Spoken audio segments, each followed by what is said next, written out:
who is going to talk about some of the issues that we face and some of the realities of running a business under different scenarios. So with that, we're going to give a little bit. Who's going first? Senator Bramble, you've come from the farthest distance. You get the distinct honor of going first. Welcome. Thank you for coming.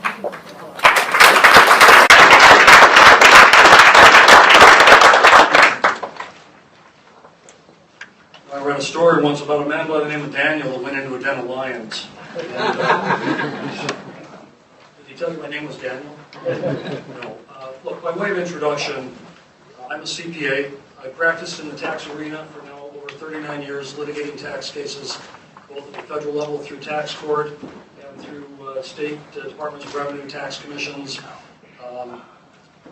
whatever you want to call them, throughout the franchise tax board, California, whatever. First of all, I'm not here to advocate or lobby to change anyone's mind. Steve and I have been going around for a number of years on this issue. But I thought it would be appropriate to perhaps give you an insight into where states are coming from and why states are where we're at. If you go back to the Quill decision this year, I'm sure you're all intimately familiar with, can probably quote from it.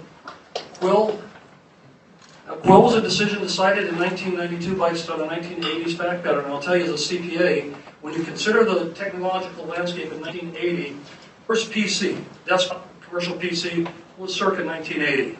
You had Apple, 1978, but at the time, 1980, 81, remember those old IBMs? This was before the XT, the AT, the AT286 or 386. A 5K, not meg, a 5K hard drive was about this big. There was no QuickBooks, there was no Excel spreadsheets, Lotus 123 hadn't been developed, there was no way to do anything. And that decision, if I were sitting an adjudicative, I probably would have agreed with the Supreme Court at the time, but that decision was decided not based on facts of Quill directly, but what they call stare decisis, based on the Bellis-Hess decision from 1967. They said, we're not even going to touch this physical presence, that's a standard. Well, physical presence as a basis for taxation is not much different than if you look at technology and the disruptive of technology across the board. You could go back to buggy whips and look what happened with Henry Ford. Those buggy whip or carriage manufacturers adapted and changed. Some of them are still in business today doing different products. But you can look at, most recently, Uber versus taxi cab medallions, changing technology, changing business models, requiring modifying, adapting, and overcoming if you want your business to survive. Okay? The marketplace has changed. Economic presence, substantial presence, has changed the way states look at their tax base. It's changed the way many of you do your business. I mean, I don't need a show of hands, but I suspect that data analytics, target marketing, doing the number or the data crunching so that when you send out your catalogs, if you're adapting to the current marketplace and current technology, you have the ability to identify who's most likely to buy, how much they're likely to buy, what they're likely to buy. You look at demographics, you look at buying patterns, you look at all kinds of things. It's called data analytics, and your models are changing. Well, so it is with tax law, because today, states, we have three basic legs of a stool for tax policy. We have income, sales, and property. Each one has advantages and it has disadvantages, but sales tax is being eroded double-digit year over year because of online sales. And so states have said, I mean, Steve and I could debate the finer points of Chairman Goodlapp's non-bill that Steve says he supports, and he's seen the language of it. Hasn't been publicized. Steve and I have had these debates for years. But what we've done, and then there's Chairman Chaffetz has his remote transaction parity bill, the current iteration of the old marketplace fairness bill. And here's what's happening. In the last year, 45 bills were introduced in 20 states that are looking at direct challenges to Quill. We have multiple court cases over the last several years that have been eroding the brick wall, the stone wall. I noticed an applause when I said Quill. When Quill falls and states can administer their taxes for people doing business in their states, make them subject to the same provisions of businesses within the state, then it will be very difficult to get a federal solution, because opposing a federal solution, and some of the advocates that say we want a federal solution, give lip service to that, and then come up to Capitol Hill and do all they can to derail that. The problem with that approach, states, we've been slow coming to the table. It's been 16 years. Utah, the state that I represent, started one of the instigators of movement back in the late 90s. Governor Levitt, Mike Levitt, who subsequently became administrator of the EPA and the Secretary of Health and Human Services when he was Utah Governor, he gave the warning cry. Utah was one of the founders of the streamlined sales tax. But so now we have June of 2015. The Supreme Justice, in a opinion, in the Direct Association v. Rural Cow case that some of you may be familiar with, he says in his the direct opinion, to add a separate concerning what may well be a serious continuing injustice faced by Colorado and many other states, and directly from Justice Kennedy's concurring opinion. He said 25 years later, referring 25 years after Bellis, the court found serious necessities to read the fiscal presence requirement and reject attempts for a mail order business to collect and pay use tax. This was despite the fact that under the recent and redefined, elaborated in Compado, contempt commerce clause jurisprudence might not dictate the same result. He goes on to talk about the actual nexus, says that the technological societal changes that have taken place in our increasingly connected economy, there's a case to be made, tailored to extensive business within a state, has substantial nexus, quote, to justify using some minor tax and duty if that business is done mail or the internet. When the court decided, mail order sales in the States totaled $180. Today, they decided, quote, it was $100 million. But in 1990, the internet was in its infancy. E-commerce sales in 2008 totaled $3.6 trillion. And he concludes saying, today, buyers have almost instant access to mobiles via cell phones, tablets, laptops. As a result, a business may be present in a state in a full way without the present being physical in the true sense of the term. Given these changes in technical consumer sophistication, it is unwise to no longer a reconsideration court's holding in a case question, even when decided, will now harm states to a far greater than could have been anticipated earlier. He says the instant case rise to this issue in a manner appropriate for to address it. It does, however, means to note it's a reconsidering doubtful authority. Someone that believes that Quill is this immovable judicial standard that will protect any business from compete with other states, states where this doesn't have the traditional physical presence. You can look at what happened with Amazon. You can look at what's recently in Colorado with direct marketing. You consider what's happening across the board. And so my pledge today, I say I'm kind of a Daniel in a den of lions after state talks haven't responded to any questions. I will tell you that taking off my Senate President Pro Tem hat, my hat as President of the National Conference of State Legislatures, as a CA, looking at the Justice Kennedy U2 as substantial president, I don't believe that Quill would be this today on a current contemporary fact the way it was in 1992 based on an 80s fact pattern. And so then you have to ask yourself, so what's the solution? Because EPA, I have clients that work with your organization, say that we don't like this, it's an undue burden. We would not have to taxes and remit them. Without a federal solution where you can have harbors, where you can have limited audit closure, where you can have consistent definitions, put some content to the compliance. Your worst night ought to be every that has a sales tax, their own thing, and then to comply.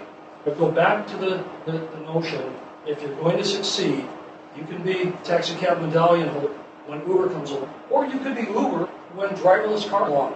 Technology changes, it disrupts business models, it disrupts legacy industry, it disrupts tax and regulatory structure. That's what's happening now. And Utah no different than any other state.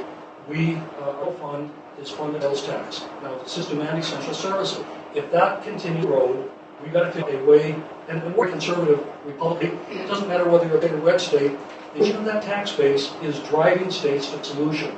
And 16 years of being given lip service, pat ahead, and told, oh, we'll find a solution. And now for 3 years, having a chairman of the say, well, I have a bill, PowerPoint, I've got bullet points, you agree to what's going to be in it before we can show it to you, and it hasn't been introduced. Now, Congressman Jason Chafin has introduced a bill, he's put it there, it's been subject to a lot of support and a lot of criticism. That's our process. We can continue to oppose, delay, and obfuscate, which is what your lobbyists are doing, which that's our process, and I take note of that.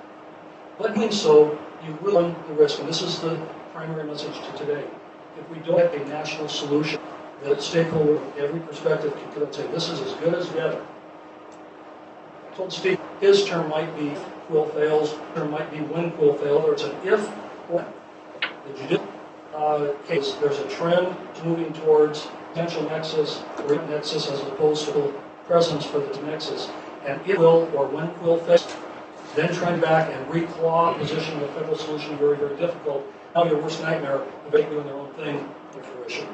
Like I said, I'll be happy to answer questions. I understand that my message is not necessarily popular. I told Miller that coming here, that I understand that may be kind of a spring presentation. But we are facing a challenge. It's a challenge that as Americans, we should have American solutions to American problems. This is one that we can find a fix to. And if your businesses aren't nimble enough to find a fix to it, that's a problem. If states aren't creative enough to find a solution, that's a problem. And within the mix of all of that, we still have the challenge of how do we fund the essential services that citizens demand. So thank you very much.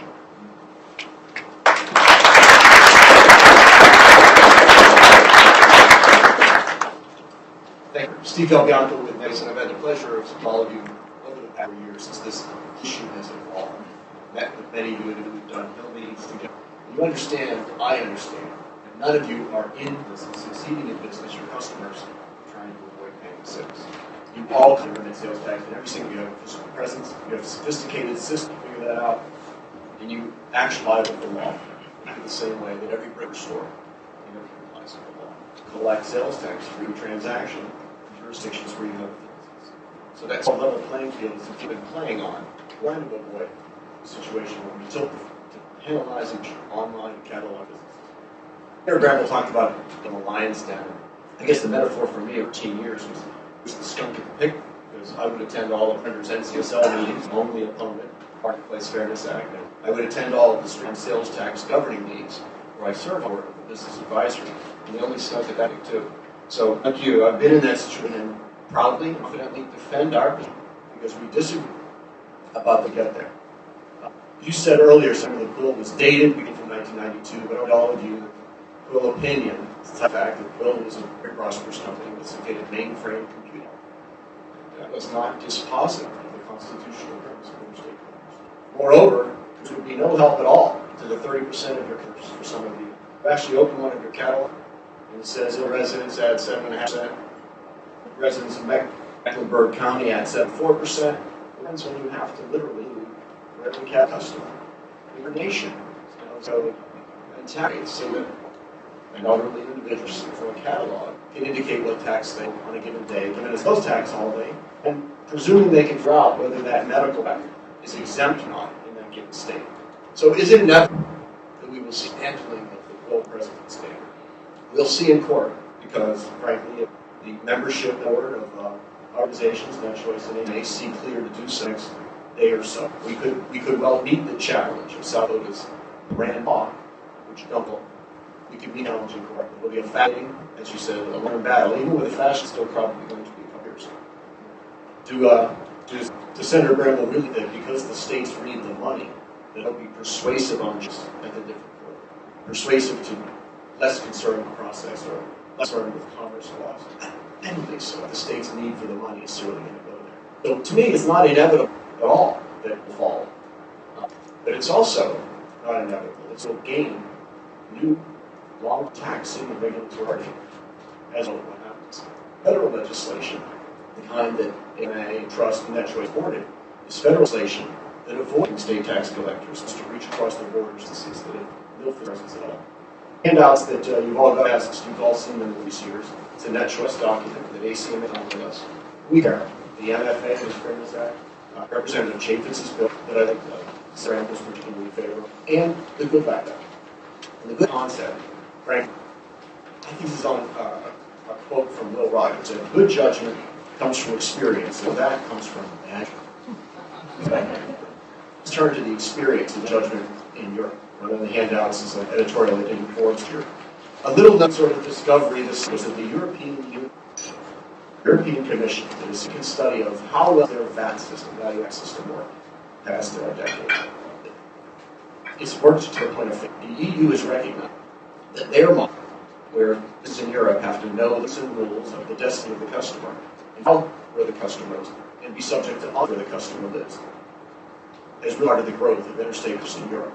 Only 3% of EU sellers even sell across borders, and only 6% of the small and mid sellers, even that room fit into the mid category. 58% of the businesses said that the complexity is in the destination source. So we've learned a valuable lesson, and instead has proposed in their single market proposal, this is Europe now, they're turning away from the approach that Senator Bramble, Representative Chapin said, that there are 75 traits in 28 countries, got almost 14,000 difference in rules in 46 states. They create an administrative discipline burden. So here's the quote European Commission. Instead of having to declare impact to each individual member where their customers are based, businesses be able to make a single declaration and payment in their own member. In other words, where they're located, which is precisely what the approach that opposes from the favor of Senator Bramble in favor of all.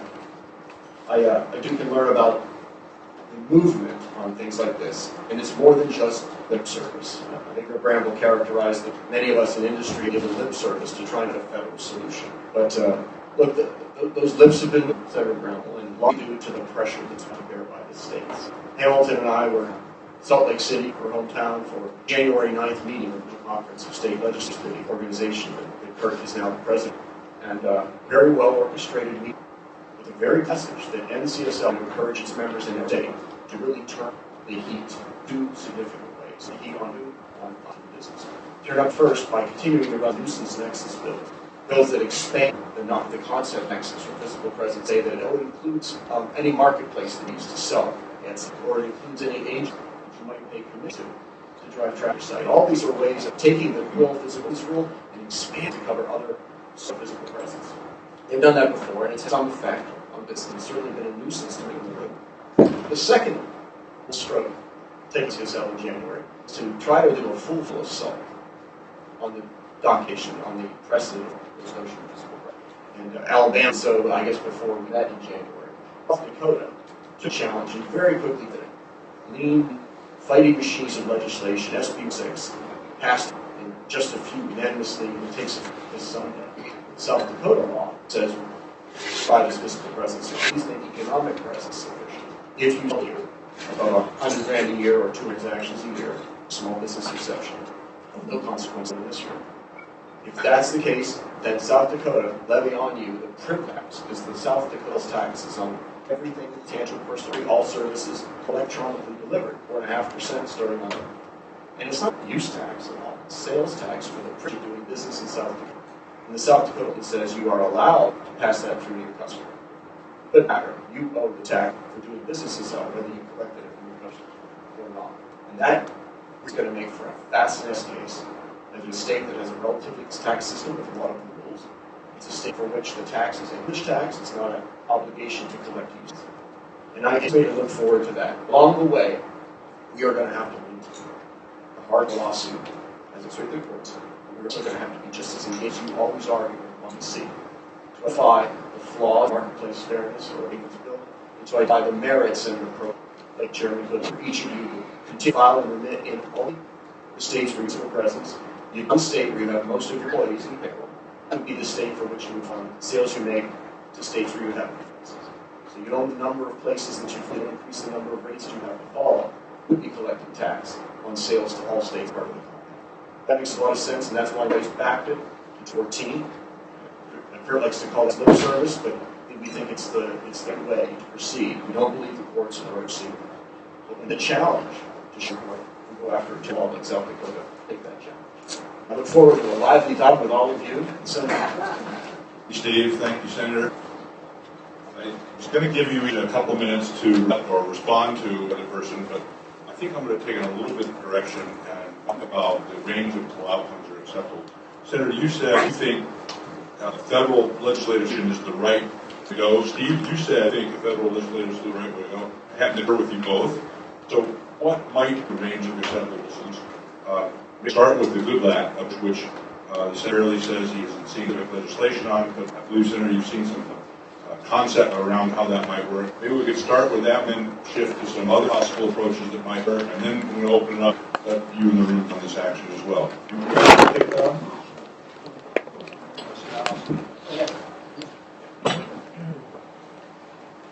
It's been said, truth is the first casualty of politics, and how do I respond? The legislator, when I'm asked, do I support a bill? My answer is, show me the language, let me read it, and I'll tell you whether I support it or not. We've been waiting for 3 years for Chairman Goodlatte to introduce legislation, and the reason that he won't is because I'm afraid that people might pick it up and look at it with a critical eye and say the deficiencies in it, and until you support it, he won't introduce it. Now, in a CPA practicing in this arena, I can tell any one of my clients what the prospects of prevailing on a tax case is until I've done my due diligence. Due diligence, reading the bill, due diligence, looking at the impact, considering the ramifications, as it is with a tax case. Occasionally I serve as an expert witness on in litigation.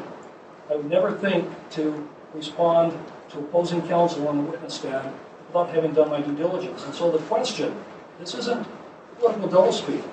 Put the bill out there and let us take a look at it, and then we can say whether we agree with it or not. It is absolutely unable to say, here's a point, here's a picture, we support legislation. That's what's being asked, and it's not the way our system, we have a robust process, Rubicon, that has to be cross-legislation. It's a debate, it's called amendment, it's called input, it's called reads. I challenge Chairman Goodlatte to put his bill out there and let it with the change of transparency and debating square. Then we'll that question. Fair enough. Yeah, thank you.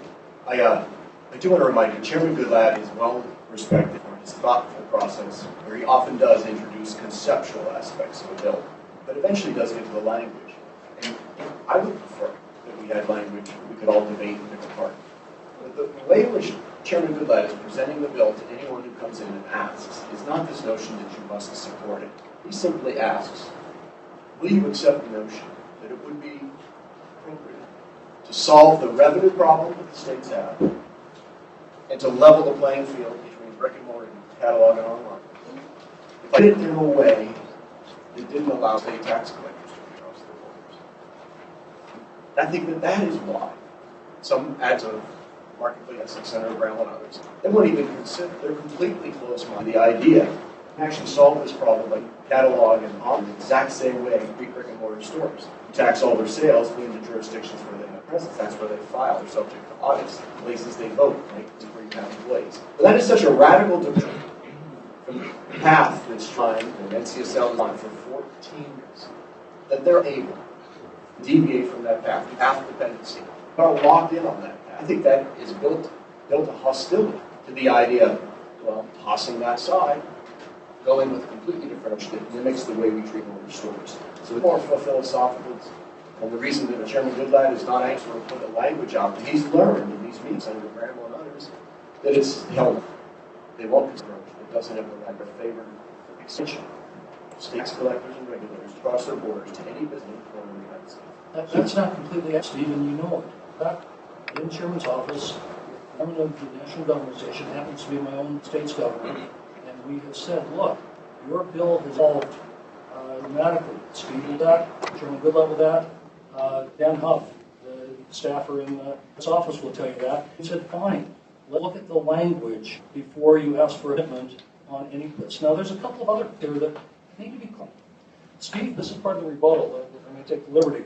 He talked about constitutional decisions on equal impact to states. What Justice Kennedy said, and I will quote, because of Quill and tests, states have been able to collect many of the tax due on these purchases. California, for example, estimated that it is able to collect about 4% use taxes due and on sales from out vendors. Well, that's a Supreme Court justice incurring opinion. I believe that ultimately a decision, a constitutional question decided on the merits of what they can collect the tax on. The issue, though, is what's driving the states to find a solution. That's part of this issue of semantics and smithing. I believe that a case will be decided on the constitutional merits, and Justice Kennedy's referencing that challenge California's ability to know more than 4% of it is due and payable. I think it's one of the areas for states to find. The other point I'd like to make, In the 10th, that's the Circuit Court of Appeals, the Colorado v. Brule. It's already been held constitutional that selling in Colorado, you're required to both notify customers that they must pay sales tax, and this is far more important, and the companies, the DMA Marketers Association people, sustained now by Circuit Court of Appeals. It was the Brule case that wrote his concurring opinion. Business now selling to Colorado, report to the Colorado Department of Revenue the details of the transaction per customer. Okay, that's currently the land 10th Circuit. In the 2nd Circuit, the Nexus issue, the overstock ammo case in New York, so the 2nd Circuit Court of Appeals. That's the current judicial landscape today that you're in under. So when we talk the erosion of quill, these are two cases. Maybe you throw the die, maybe you bet on black, maybe you say it, the Supreme Court will decide different. That's the judicial state today. Let me follow up on that. The DMA v. Tattletale reporting law, it's actually not law. It's still joined by the court. It's not allowed to affect the court. What happened with the 10th Circuit is that they overturned the lower court giving a judgment against the state.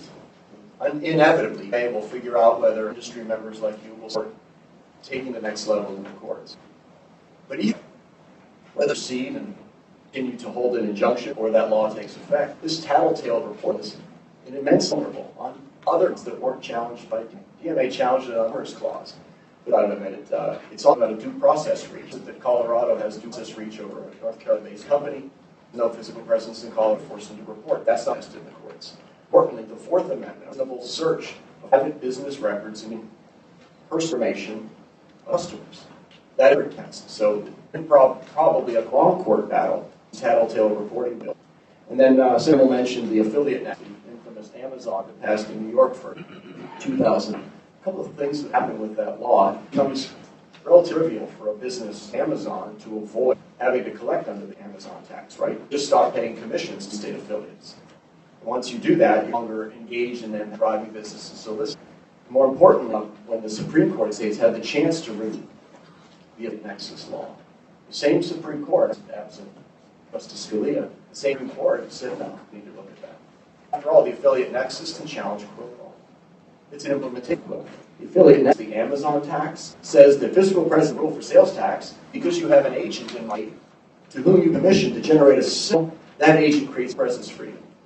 So it's, I'm Senator Bramble and a computer programmer, but frankly, those two don't have any path at all, point eventual notion of the quill physical standard. That's a completely different set of circumstances. Senator, do you know how much states have spent getting their citizens that tax on remote or out-of-state actions is due and payable? Is that something you mentioned that we should do that? I did it. I think that you should do that. The Colorado, in the 10th Circuit Court of Appeals, the law requires seller to notify their customers of that action, and the 10th Circuit affirmed that. So no, Colorado said we should do it. Do the states active, or could you describe states are actively doing to educate citizens that having to do it in Colorado? Use tax. Yes, use tax on an out-of-state purchase. I don't know the answer to that outside of the state of Utah. In Utah, for a couple of years, it has become more bulk, and we've spent some effort in our state to educate on that issue because taxes do definitely have been since it's paid implementation of sales tax. And so, the issue of the judicial, there is litigation. Probably they concede that there always is. That's when incumbent to find something that works. When you have 20 states, 25 bills, and you have states that are aggressively teeing up their legislation in intended legislation, statutes that are specifically written, carefully crafted to go directly to the heart of quill. To dismiss it and say, well, there's other grounds, Fourth Amendment, there's due process, there's all these other things. Oklahoma, Minnesota, Vermont, Ohio, Louisiana, Illinois, Rhode Island, Massachusetts. In addition, South Dakota, Alabama, Utah, you could go down the list.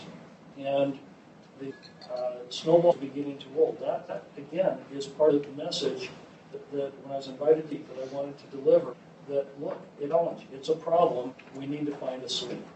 And dismissing it as inconsequential, dismiss it as being Not point dismissing it under, we have other cases or judicial standards that have not yet applied.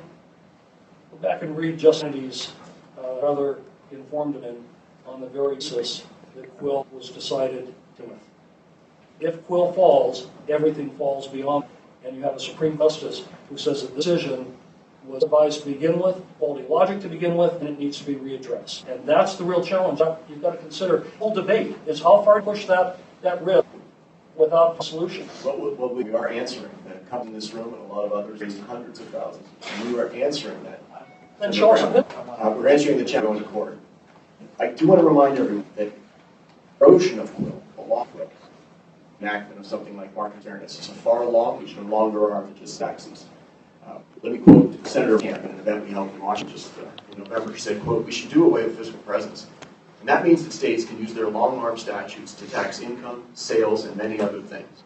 And several years ago, Senator Bramble joined me in being really concerned about the long-arm reach of state tax collectors, regulators, and even progressive social policies. And we were allies. It's true. We were allies. And we are on other issues. It's true. You and I teamed up on Uber, for heaven's sakes. That's right. So we were allies in saying that the SSTP, the MFA at the time, should be an opt-in. That way, a state like Utah could join the multi-state compact, thereby obligating all of Utah businesses to collect for all the other members. But if it turned out that those businesses in Utah were at Senator Bramble's doorstep saying, this is a nightmare. The software is free, but it doesn't work. We're getting audited by 46 states. Senator Bramble and I wanted it to be opt-out as well as opt-in, so that Utah could say, you know what, we're collecting extra revenue from our citizens, but it's not worth the pain it's causing to our businesses. We'll opt out. And for a while, we tried to make that stick, that notion of preserving state tax competition. And Steve, so I'm surprised that you no longer want to have that sort of fail-safe bailout. Are you representing to this group that under the Remote Transaction Parity Act, that states would, or that businesses would be subject to audit from 46 different states, and that they would have to remit their taxes to several thousand jurisdictions? Is that what you represent? Yeah, 46 jurisdictions, and the illegal protection for audits disappears. This notion that you in this room would somehow be protected from audits is laughable at most. You lose the immunity protection if you made a single mistake categorizing a single item of inventory, or SKU, for a single state. This notion that you're somehow protected is as long as all you sell are widget A and widget B. And if any of you get above a certain threshold, if you're over 4 million of sales, then states can audit you without even a suspicion of misrepresentation. So, can I ask a question? This is all great, but I don't. Well, maybe one person in the room is a lawyer, but Let me get your mic. Well, but neither Steve or I are lawyers, so it's okay. Yeah. So, Senator, I guess my question is, and Steve touched on this. Do you have concerns for the remote sellers in the state of Utah relative to their obligations under marketplace fairness, which, by the way, did not go through a lot of the traditional legislative processes that you talked about before? It was Harry pushed that through with no markup, no discussion. So, but and what are you telling the people who are remote sellers in your state that are concerned about this? Because I don't think that this group is trying to dodge the issue of states needing the collection, the sales tax collection capabilities or the revenue. What we're doing is really asking the question, and whatever you feel about Representative Congressman Goodlatte, is an origin-based system, which it would be much more easy for us to implement. Is that on the table at all from a philosophical standpoint? Well, you had several questions in there. I did. Let me go back to the first. Are we concerned about the remote sellers in the state of Utah having to comply with out-of-state, other states' tax laws? Yes. But that's not in a vacuum, because we're also concerned about the bricks and mortar stores in Utah that find it difficult to compete. We just had our Republican state convention, and one of the delegates happens to be in my Senate district. He came to me and he said, you know what? The only reason my business succeeds, he sells high-end electronics online. He said, the only way that I'm able to compete is I don't have to collect sales tax, and as soon as that falls, I have to change my business model, and I'm going to have to pursue something else. And then he said something stunning. He said, and I believe it's the right thing to do to fix the problem. So the answer is yes, there is a concern for the affiliate nexus companies. There's concern for the, what we call now the traditional online sellers. Just today, in Congressman Chaffetz's office, I met with Jason this morning, a constituent from my district, a multi-million or billion-dollar online retailer located in Utah County, Utah, said we've got to find we've been opposed to this. We're here today offering support because we've got to find a solution. So yeah, there's concern. There's concern for the online retailers and how they comply. There's concern for the bricks and mortar. There's concern, the example, a customer walks into a bricks and mortar store, demos the merchandise, whether it's electronics, clothing, whatever, sits there with their smartphone and makes the order online while on the premise of the bricks and mortar retailer. That's a concern as well. So the concern isn't unique to just one business segment, but the underlying premise that technology and business models are changing and they're disruptive is something that we've got to address. About the second part of the question, Senator. The second part, Yeah, it's philosophically, forgetting your frustration with Chairman Goodlatte. Philosophically, is an origin-based solution, which I think you would find much more support for in this room than marketplace fairness. Is that on the table? the devil in an origin base is in the detail, and I have yet to see an origin-based solution that I would support, not from a philosophic origin versus destination based, but looking at the detail of a proposal. If you look at the Goodlatte PowerPoint or bullet points, and you look at how it keeps morphing and changing and whatever, there's a reason for it, because there are far more loopholes, difficulties with what I've seen, and I've seen Steve's pictures and whatever, than with destination-based. And I understand the challenges on both sides. I understand your challenge, I understand the challenges of compliance from a nuts and bolts. I mean, that when you own a tax firm and you're playing professionally in this sandbox, you understand what it does to your business clients. So I really do see it from a number of different perspectives. The openness to origin sourcing is a little more subtle than that. Don't forget that all in-store purchases are all done origin. That's the way we've done it since the beginning of sales tax. More importantly, 17 states with over half of the U.S. population use origin sourcing for catalog and online sales within the state. They wouldn't think of forcing a Cleveland-based retailer to have to keep track of every single county in Ohio when they ship things over the internet, over common carrier. They allow every business to base only where it's headquartered for the purposes of making shipments. So it is origin sourcing today. That is our regime. What's radical is the notion of changing to a destination-based regime. And what's more radical about it than the computer and systems and audit burden is this notion of saying that any state tax auditor can reach any business in the country. And that's the part that we disagree on with respect to how to get there. And it's awfully simple, the Goodlatte approach. It's simple enough that it doesn't need a lot of detail where the devils can live. Where sometimes the details get complicated, or how do we handle the non-sales tax states, the New Hampshires, etc. That part of the Goodlatte concept gets significantly more complicated. Gentlemen, I'm going to jump in here to give the rest of the room an opportunity to ask some questions. Well, first off, I appreciate you guys being here. Just a critically important discussion. And Steve alluded to one of my favorite Mark Twain quotes earlier, but probably my all-time favorite period is an Einstein quote, that everything as simple as possible, but no simpler. And I think that we really, I think this room, we cannot, and I think that our business is somewhat unique. We collect in over 25 states now, at $1 million worth of collection software running in our business right now. Not free. I was actually substantiate that by the Goodlatte staff last time on the Hill. We have 3 full-time people, nothing but those things. We have a quarter to determine what states we are next move in. And the criticality of this and the criticality of moving away from as crazy as taking the really broken measure we have now, simplifying it, we can all really do it. I just can't, this is not, I don't have questions, I'm just on my soapbox a little bit here. Could you identify yourself and what? I'm Sexton, I'm the president and CEO of Revenue Safety.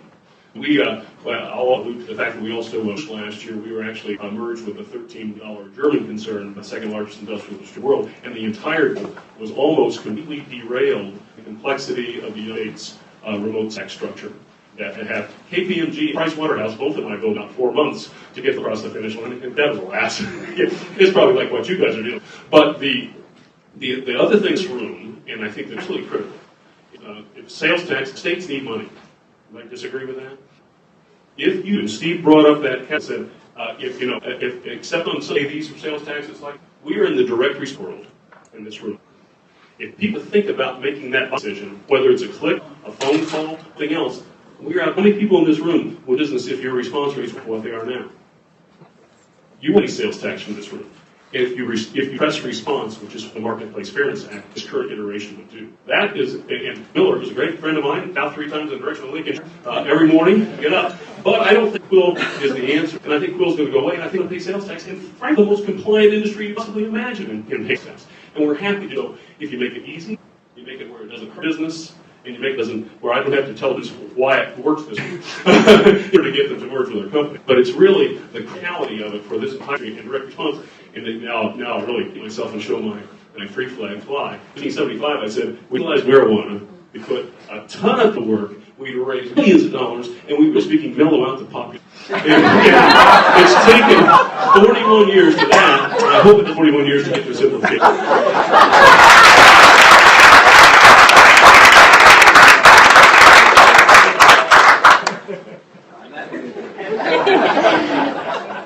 Could I just ask the senator why you don't look to the individuals on their income tax form to file their credit card statements? I'm sorry, I couldn't hear that first part. If the individual were to file their credit card statements with the state of the local state, you could collect the taxes right off of the credit card statements yourselves. Why put the burden of collection on the out-of-state retailer? Well, actually, you couldn't. Those credit card statements show that you had an out-of-state purchase, but they don't show whether you paid sales tax or not. Well, it would show, you could have the statement show that. The credit card statement shows whether you made a purchase, and it may not even show where the origin of that. But the origin is the material. You want to collect on residents of your estate, you have to file their credit card statements, and put the burden on the individual to file with you, or you guys can read the statements. With all due respect, it is not immaterial. If you go online today and choose I don't care if it's Overstock, which is a Utah-based company, go on Amazon, go on whatever, whether that transaction has, when I say origin, I'm not about origin state in the context of this discussion. I'm saying a credit card state shows a transaction that you bought Acme widgets. It doesn't tell whether Acme widgets charged sales tax, collected it, admitted it. It tells you there's a purchase with Acme widgets. If Acme widgets is another company, that doesn't tell you whether Acme widgets voluntarily remitted to the state, whether they are compliant with the state. It doesn't tell you any of that information. Right, but then the individual would take those statements and declare whether or not he paid taxes on You're those missing my point. The credit card statement itself doesn't show whether tax are assessed on that purchase or not. It shows the total The amount of the gentleman purchase. did say earlier on, though, Senator, that if you can force tattletale reporting from retailers, you could force credit card companies to break it out between tax and so that information could be on there, because to do business with Utah cardholders, you could require that the reporting be Well, at that level. then let's talk politics for a moment. Politics? Yeah, let's talk politics for a moment. So as an elected official, I could go to all my constituents and say, I'm going to require you to do all these things because some guy in some other state somewhere else doesn't want to comply with Utah law. Now that is a political reality that makes a lot of sense, The doesn't burden it? is on the But individual. you're making us to pay the do it. sales tax. Do you vote for me? I don't care. That's not the issue. No, it is the issue because any policy is in a political arena to get passed. Any solution, whether it's politics in Washington, D.C. with Chairman Goodlatte and Congressman Chaffetz, or at a state level, you've got to consider is that a realistic proposal that would have any chance of solving the problem? That's the politics I'm talking about. There's another element of politics that shows up in polling. We did some polling in Senator Bramble's state of Utah in January, and 2/3 of well over 1,000 voters said that they oppose laws that would allow state tax authorities to audit businesses from other states, saying the issue is largely solved itself. Why do they say that? Because the top 20 e-retailers account for over 2/3 of all online retail. 18 of the top 20 already collect sales tax for customers in every single state with a sales tax. And the big kahuna, Amazon.com, already collects sales tax for 80% of the U.S. population. 80%, because they have physical presence through fulfillment centers and distribution in states where those customers live. And it's part of a fabulous business model. So that notion is true. It's solving itself. The second and final element of politics is in that same poll. Voters and consumers in Utah were very worried about a boomerang effect. If a state like Utah passed a law forcing businesses in other states to collect for Utah, they worried that 73% said the proposed law would encourage other states to impose similar obligations on the Utah businesses that sell to customers in other states. So what's good for the goose and the boomerang effect end up playing into the politics. And I think it's one of the reasons those bills didn't succeed in Utah this year. One of the challenges, whether it's Utah or any other state, and this goes directly to your question or your point, sir, about what about the businesses. The current regimen of use taxes requires a citizen in every state that has a sales tax to track all of their annual purchases for the year, track all the receipts, determine whether tax was collected or not, and then compile that and report it. And that's why there's such a very low compliance. That's at the root of this issue. And so whether businesses that already have the requirements to comply with sales tax collection where they exist, whether that's extended to other states where they're doing business or not, or whether every citizen is required to aggregate all those receipts during the year, that's at the heart of this debate. Who should bear that burden? Yeah, it's amazing because if you look at businesses, 9 out of every $10 in e-commerce is B2B, it's not B2C. And businesses, and all of you run businesses, are audited all the time for use tax. So what do you know?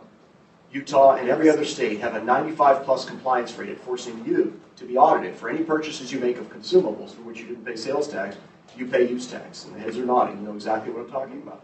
So they can do it to their businesses in Utah.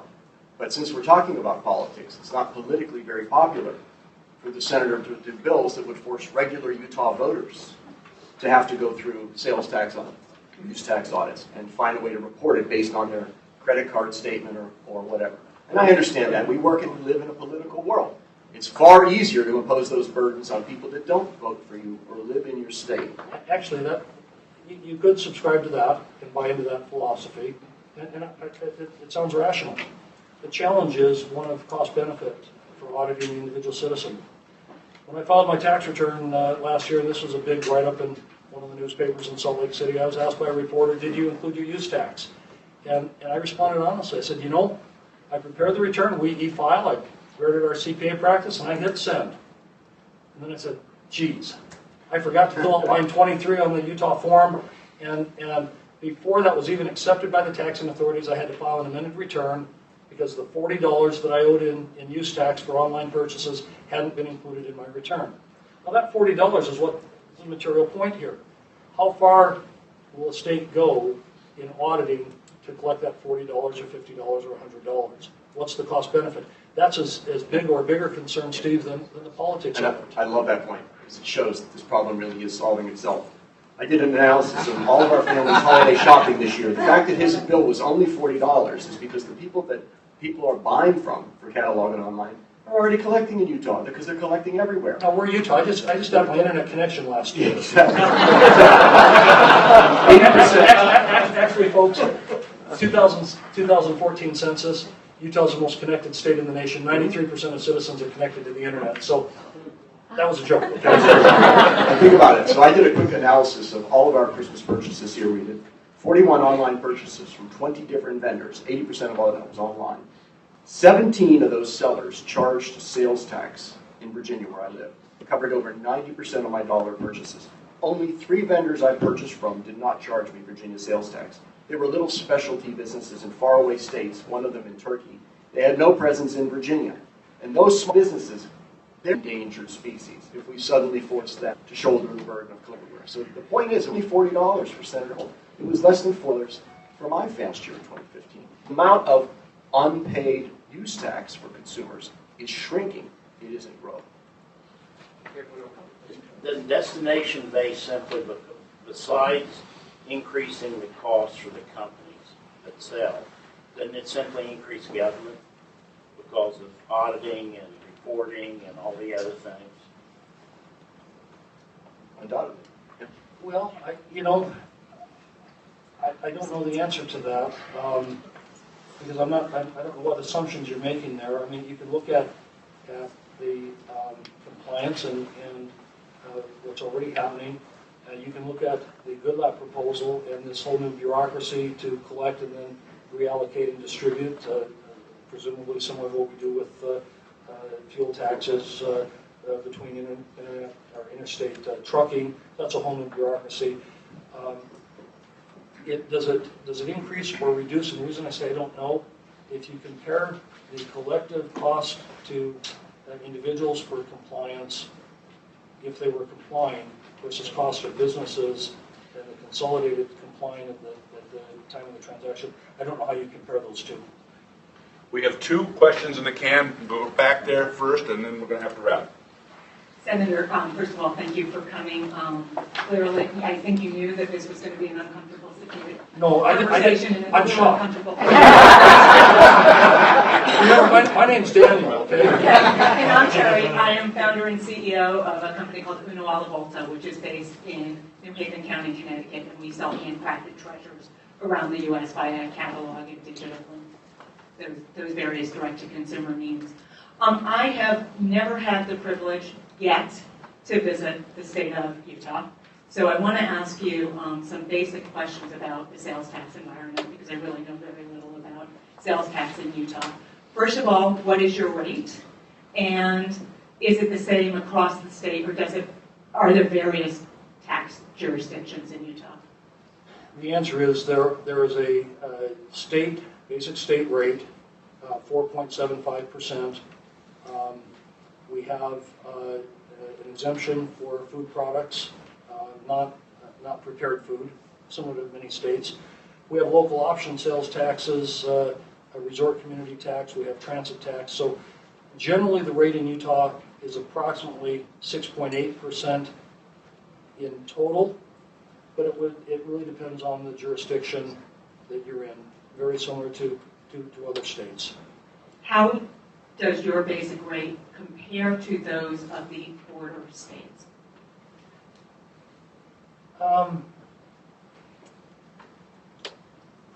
I haven't looked at that recently. I can tell you on income tax, we're sandwiched between Wyoming and Nevada that have no state income tax, and we compete very effectively. Utah, the American Legislative Exchange Council puts out a publication called Rich States, Poor States, where they evaluate all states on total tax burden for businesses, economic climate, a number of metrics.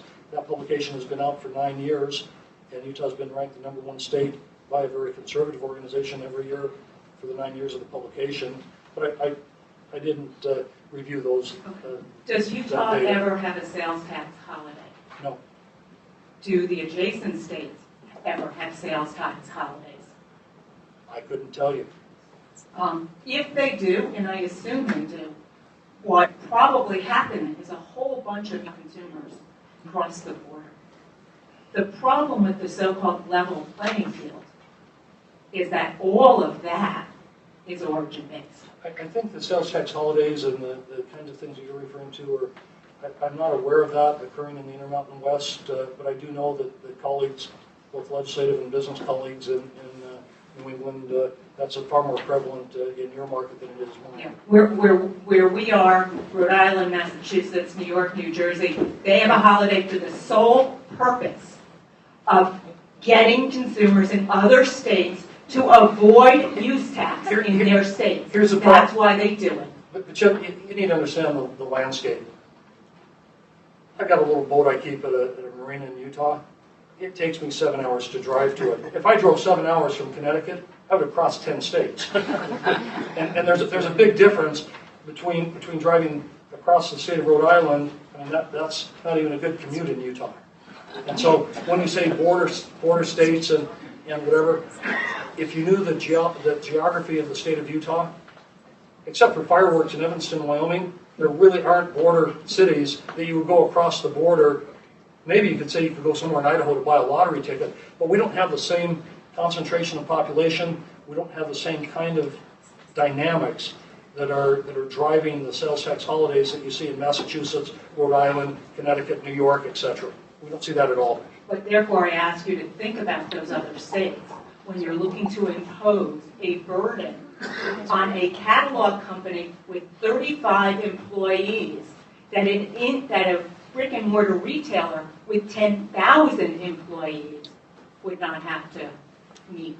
And a burden on a company that, for those 35 employees, creates 2,000 new SKUs every year, all of which fall into various tax classifications, many of which are in various shades of gray, depending on different states. Let me ask you something about your business model. I'm intrigued here. So I get one of your catalogs. Yep. And I like Steve pointing out that Would you like So if I were to order from your company, if I'm the average customer ordering from your company, how would I actually conduct the transaction? I pick up the phone and call? Well, Do 10%. do I fill something out and put a stamp on it? Tell me what would I do? I'll answer that. Yeah. 10% of you, so maybe your left arm, will compute your total and rip our order form out of our catalog and mail it to us. And if you're in Connecticut, you will add the Connecticut sales tax, and if you're not, you won't. 40% will call, but half of those have already done their own computations and will argue with our customer service reps when they've done rounding errors of 1 penny. This is what happens with a certain demographic. And you eat the penny. Of course we eat the penny. And then the balance, about 50%, comes in online. And my response to that is what I said previously. You know, in Utah, Steve and I teamed up, and we have an NCSL on Uber. We had taxi cab companies with taxi cab medallions that were worth hundreds of thousands of dollars that said, if you allow Uber to operate in this market, our medallions are worth nothing. You're going to force us to change our business model because we cannot survive based on what's happening here. And it is true that technology and changing business models are part of everyday life, and it's accelerating. And so while I understand the challenges with your 10% or the portion of the 40% that want to argue about the penny, I also understand the changes in technology and changes in how you do your business or changes in what are expected by customers may help drive that as well. There is no change in technology that can set up that database that classifies our items without our company being subject to audit. We have no ability to do that. It is not an algorithm problem. It is a data problem. Right, and one mistake costs you the so-called immunity and audit protection and the so-called Chaffetz bill. And this notion of comparing it to Uber and the taxi medallions, that technological obsolescence is there to a protected industry, an industry, the taxi cab industry, that has a monopoly. The only people that can pick you up on the street corner are somebody who purchased a medallion. Senator, this is nothing like that. The businesses in this room, none of them are in business because they don't collect sales tax for some portion of their customers. There's no data to support that. They do collect every penny of sales tax for every single jurisdiction where they have a physical presence. If we move to a regime where they must collect on all sales, we need to have a legitimate conversation about what's the right regime. A regime that expands the reach of a tax collector through destination-based sourcing, or a regime that makes catalog and online just like brick and mortar stores and lets them file based on the rates and rules and audits of the places where you are based. It makes so much more sense to stick with the way we tax nearly all transactions than to invent a new method that reaches across borders. That's what this debate is really about. Actually, Steve, as I said in my opening comments, I wasn't here to try to convince, advocate, or lobby for anyone here to change their mind on your position, but rather to communicate what is at least one